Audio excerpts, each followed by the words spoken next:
Welcome back to Demystify, a show where we bring clarity to everyday financial decisions. I am Nick DeVito, certified financial planner, and today we're going to talk about what to expect when you're expecting to retire. A lot of times people are concerned about the financial aspect of retirement, but what I've seen over the years of working with many individuals that have retired is that they struggle more with the psychological side of it as opposed to the financial side of it. And even that financial piece that they struggle with, a lot of that is psychological in nature. So what I really encourage people to do is prepare both mentally and financially for that next step of their life. A lot of people look at retirement as the end goal, right? Everyone wants to get to retirement, and once they cross the finish line, woohoo, they're done. And I encourage people to not think about it like that, because the reality is it is not the end of the road. It is just the beginning of the next stage of your life, and it is really important to properly plan for that. What I really am going to challenge you to do here today is reframe retirement in your mind. It's not just the end of the work for you. It's a life transition. And I really encourage people to think about that heavily before they enter that next chapter of their life. You're not just retiring from a job. You're retiring from a whole different aspect of your life, and it is a big transition. Everything that you knew for the last 30, 40, however many years that you had been working is about to change, and you cannot underestimate how that is going to feel. So let's really dive into the psychology of retirement. A large thing that people struggle with is the loss of structure. Every day for the last 30, 40 years, they were getting up and going into work. They knew what Monday through Friday was going to bring for them. And a lot of people struggle with that. Oftentimes, the weekdays will start to feel like weekends. And if you don't have a proper plan in place, that can drive some people a little bit crazy. A lot of people, whether they know it or not, like that structure, and they didn't realize it until they no longer have it. So that is certainly something that many have to adjust to when they are entering that new phase of retirement. Another thing that people really struggle with is the loss of identity. For the last 30 years of their life, their job was a large part of their identity.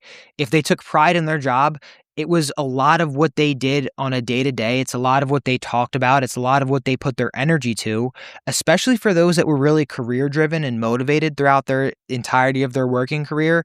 It's now a big change because that identity part of your life has really shifted. And now you have to come up with a new identity, and that's not always the easiest thing to do, especially after you've been working for 30, 40 years, sometimes even at the same place or in the same industry. Another psychological impact that I had mentioned early on was the financial impact turning into a psychological, and that is the drawing of their assets. For their entire careers, people have been saving and saving and saving, and now they've reached the pinnacle where that saving is now switching to spending. Instead of accumulating assets, they're now using those assets, and a lot of people struggle with turning that on. And it's understandable. They don't want to see their account balances go down. They don't want to turn on that spigot. But what I really remind people is that that's why they've been working so hard. They didn't just work to accumulate this money just to look at it. They worked all these years to be able to fund the next stages of their life. And that's a difficult transition for a lot of people. And from a financial standpoint, a lot of people worry about running out of money.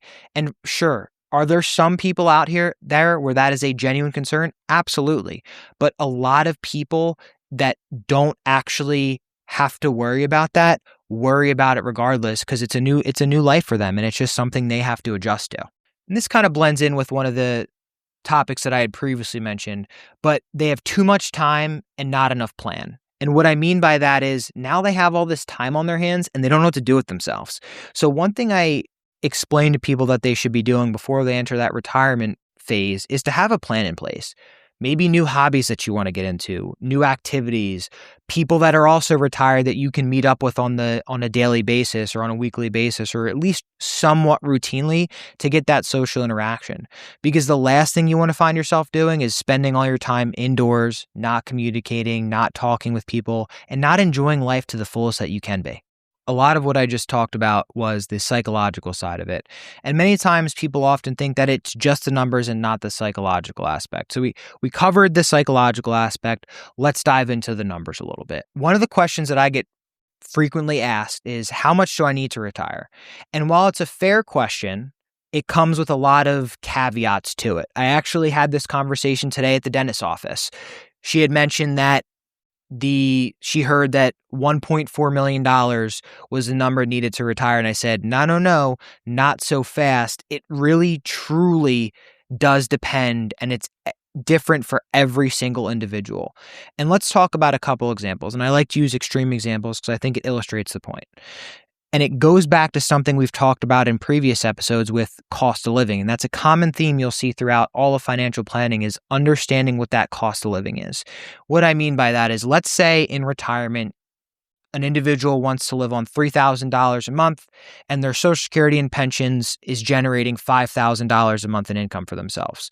Well, the answer to that question of, well, how much do I need to retire, for them is a lot less than most people, because if your income is covering your expenses, you're not going to be needing to draw on your assets nearly that much. So maybe you have to have a smaller nest egg in order to be able to pull that trigger and retire. On the flip side of that, if your income's $5,000 a month, but you want to spend $20,000 a month in retirement, well, the answer to the question of how much do I need is much higher for that individual.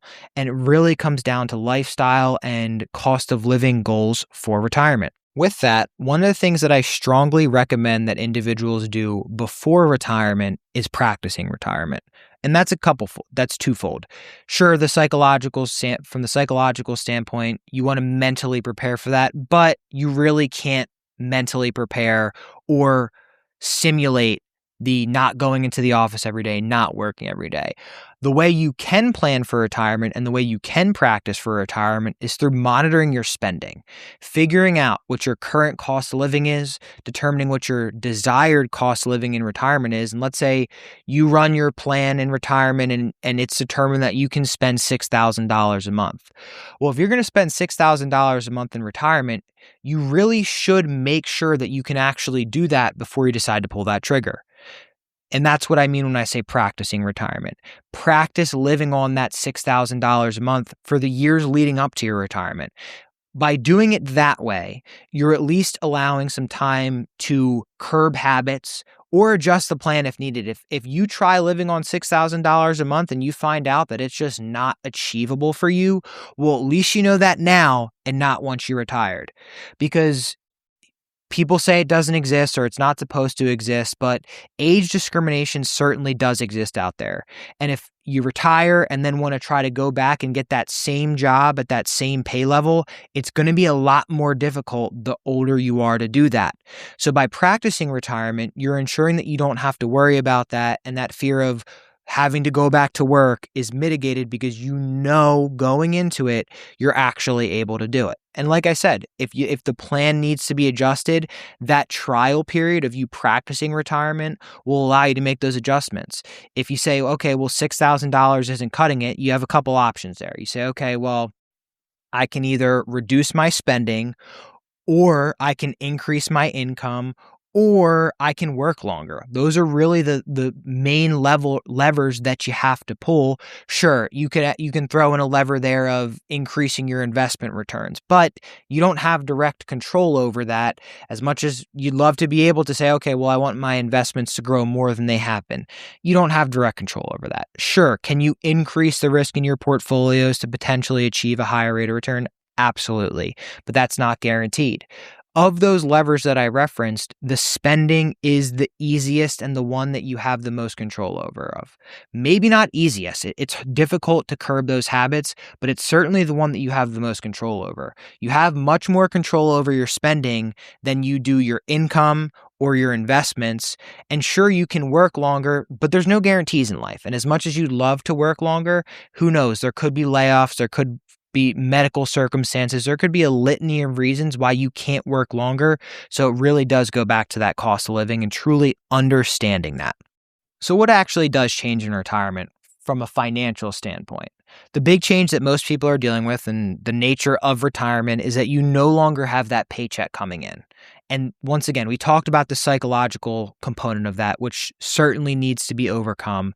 But how do you fix that issue from a financial standpoint? And what you're really doing is you're now turning your savings into a paycheck. And oftentimes when I have that conversation with clients, I will tell them exactly that. I can say, look, I know you're scared, or I know it's making you a little bit nervous that you don't have that paycheck coming in. but you can replicate it and you can almost trick yourself a little bit. Set up that automatic distribution from your retirement account, for example. And that's something we do routinely with clients here is we say, okay, I know you're retiring. I know that paycheck's not coming in. How would you like your money to hit your bank account? And I have some clients where they say, you know what, it would be nice if it came twice a month. And we say, okay, great. So we have 2 distributions, once on the 1st of the month, once on the 15th of the month, that's going into their bank account. So it really does feel like a paycheck, even though it's coming from their retirement accounts. I find that helps with the psychological aspect of it. Another thing that may change from a financial standpoint is maybe now you're collecting Social Security or you have a pension that you've now turned on. That also helps replace that paycheck and helps ease that frustration or angst that some people may be having without having that paycheck coming in. So what are some of the common mistakes that I see people run into when they're running into retirement? I think one of them is not having a plan, both from a financial standpoint and a psychological standpoint or day-to-day activity. Make sure you have that plan going into retirement so that you're not making that huge transition and then being stuck in this weird space that you're unfamiliar with and you're just uncomfortable. You don't want to do that. Retirement should be a happy thing, and I really aim to try to make that be the case for individuals that are pulling that trigger. Once again, it's not just about the numbers. And if you only focus on the numbers, you're going to drive yourself crazy. You need to focus on both. Another issue that I see people running into all the time is not distributing their various accounts in the most efficient manner. And what I mean by that is from a tax efficiency standpoint. And that's why it's really important to, one, understand the various types of accounts that you have. Do you have an IRA? Do you have a Roth IRA? Do you have a regular brokerage investment account? Do you have annuities? It's important to understand how all of those are taxed. And while this certainly is not an episode on tax planning, it's something that needs to be considered when you're doing retirement planning. And once again, when we're talking about giving yourself that leeway and practicing retirement, understanding the types of accounts you have can help you develop that plan for when you do retire. So you say, okay, let's say you're doing an early retirement, for example. Let's say you're retiring at 54. I'll throw that out there. Great, you did an early retirement, but if you're doing that, you need to understand, well, you're not going to have penalty-free access to your retirement accounts until you're 59 and a half in most cases. That's something you need to know before you pull that trigger. Another little trick maybe you could play there is, okay, you wanted to retire at 54, you have a 401k through your employer. Well, knowing the rules and knowing that, hey, if you retire at 55, you now have penalty-free access to that 401k. That's important to know before you pull that trigger. So I think really understanding the types of accounts that you have, developing that plan from a financial standpoint, from a distribution standpoint, from a day-to-day activity standpoint is very important. So what does a good plan look like? It's developing that plan from a financial standpoint, it's developing lifestyle goals, and it's understanding your cost of living. And the cost of living is really key. You cannot answer the question, how much do I need to retire, without understanding what your desired cost of living is in retirement.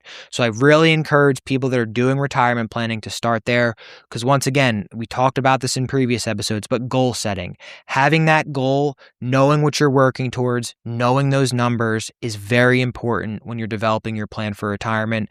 And it also helps make people feel a little bit more comfortable when they know what they're expecting. So once again, I really appreciate you joining me here today on Demystify. This is designed to be an educational podcast, really trying to simplify the world of financial planning, bringing clarity to those everyday financial decisions. It oftentimes gets overcomplicated, and I know that to be true. It's not something that we're taught in school. Unless you went to school for it, you're not learning about these financial planning topics. They don't teach it in high school. They don't teach it in college. And that's certainly a separate issue. But that's what this show is really designed to do. Help people understand what they have going on and help bring clarity to their everyday life. So once again, thanks for joining me today. If you could like and subscribe, that would really mean the world to me. And I appreciate you taking your time with me today.